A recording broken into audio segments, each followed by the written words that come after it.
આજથી મને યાદ છે ત્યાં સુધી લગભગ 3 થી 4 વર્ષ પૂર્વે હું મારી પોતાની વાત કરું છું કે જ્યારથી મારી પાસે મોબાઈલ આવ્યો એન્ડ્રોઈડ ત્યારથી સોશિયલ મીડિયા હું ચલાવતો હતો, જોતો હતો, રીલ્સ, યુટ્યુબ બધું જ જોતો હતો.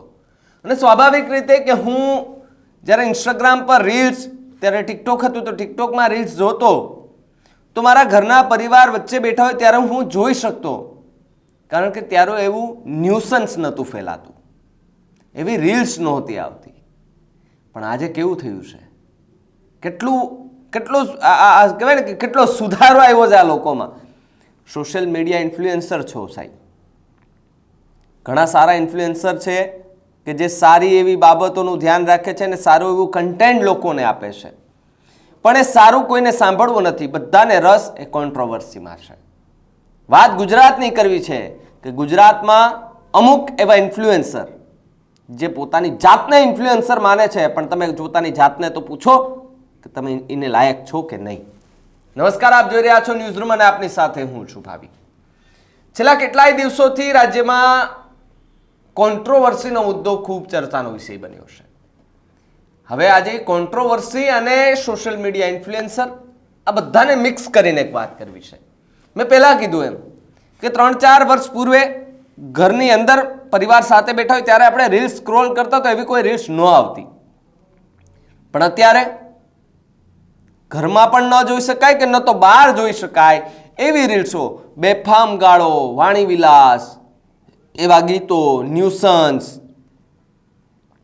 ફેમસ થવા માટે શું કરે છે લોકો આ બધું જાણે છે. અને એમાંય પાછું એઆઈ આવ્યું છે. આ જ્યારથી એઆઈ આવ્યું છે ત્યારથી લોકોને કંઈક અલગ જ મજા પડી ગઈ છે. ને એમાંય ખાસ કરીને સાહેબ કે જ્યારથી આ સોશિયલ મીડિયા અને એની અંદર પીરસાતું એ સોશિયલ મીડિયા પ્લેટફોર્મ પરથી પીરસાતું એ રીલ્સ, એ કન્ટેન્ટ, એ સોર્સ, આ બધું જ આપણે જોઈએ છે. પણ જ્યારે એક ઇન્ફ્લુએન્સર કે બહુ સારું એનું કન્ટેન્ટ પીરસતો હોય, પણ પછી એને ખબર નહીં શું આત્મજ્ઞાન થાય અને એવું થાય કે ભાઈ હું 1-2 ગાળ બોલું તો વધારે ફેમસ થઈ જઈશ. મારે આજે કોઈ ઇન્ફ્લુએન્સરના નામ નથી લેવા, પરંતુ ઇન્ફ્લુએન્સરને એક મેસેજ દેવો છે કે સાહેબ તમે જે વિડીયો બનાવો છો ને એ રીલ્સ કદાચ નાના બાળકો એ પણ જોતા હોય, ઘરમાં બેઠેલા એ વડીલો મોભીઓ પણ જોતા હોય, ઘરમાં બેઠેલો એ પરિવાર પણ જોતો હોય, ત્યારે શું એ જોઈ શકતા હશે? ઇન્ફ્લુએન્સર બની જાય એટલે એવું થાય કે ભાઈ આપણે કંઈ પણ બોલી દેવાનું, કંઈ પણ કરી લેવાનું, આપણી સામે શું કોઈ બોલવાનું એમ. લોકો આજકાલ એ કોન્ટ્રોવર્સીને વધારે પસંદ કરે છે, કારણ કે એમાં ગાળાગાળી હોય છે, ઝઘડા હોય છે. પણ કોઈ જો સાહિત્ય પીરસતું હોય ને તો ત્યાં લોકો સલાહ દેવા માટે જતા હોય છે. પણ એ કોન્ટ્રોવર્સીમાં તો ભાઈ આમ છે, આ તેમ છે, આ ફલાણું છે, આ ઢીકણું છે, બસ એવું કરવા એ કરીને એ લોકોને પ્રોત્સાહિત કરે છે, પ્રોત્સાહન આપે છે કે ભાઈ તમે આગળ વધો, તમે આ ગાળો બોલો છો તો ખૂબ આગળ આવશો. તો શું ગાળો બોલવાથી ખરેખર આગળ અવાય છે? જ્યારે જ્યારે આવી ઘટનાઓ બને છે રાજ્યની અંદર, લગભગ છેલ્લા એકાદ અઠવાડિયાથી જે કોન્ટ્રોવર્સીનો મુદ્દો ખૂબ ચગ્યો છે, હું એવું નથી કહેતો કે માત્ર પુરુષો તો બેફામ વાણી વિલાસ કરે જ છે, સાથે સાથે સાહેબ આજની એ દીકરીઓ, આજની એ મહિલાઓ કે જેને એ ભાન નથી કે આપણે શું બોલીએ છીએ.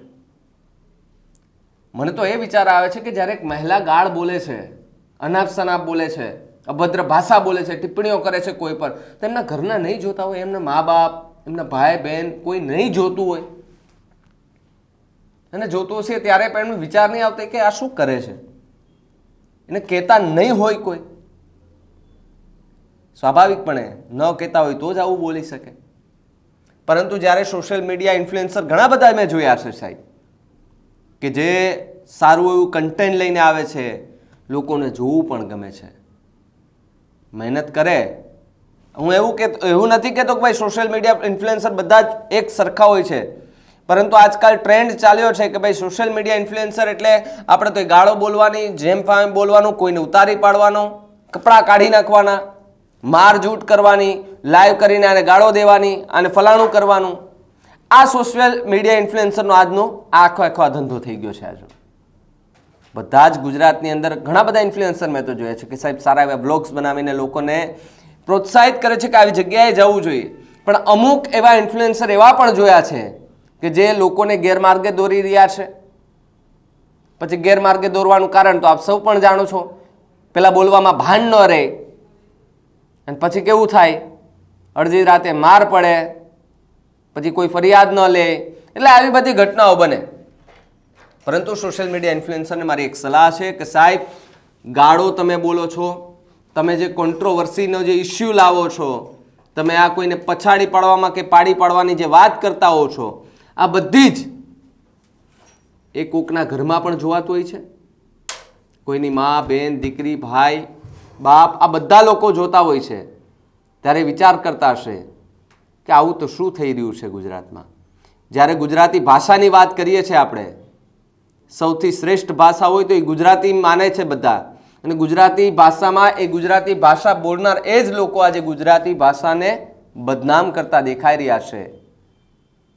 અને મહેરબાની કરીને લોકોએ પણ જાગૃત થવાની જરૂર છે કે જે લોકો ગાળો બોલે ને એને રિપોર્ટ મારો, એમને કમેન્ટ કરો કે ભાઈ શું કામ ને ગુજરાતી ભાષાને ભાઈ તમે બદનામ કરવાના આ ધંધા કરો છો.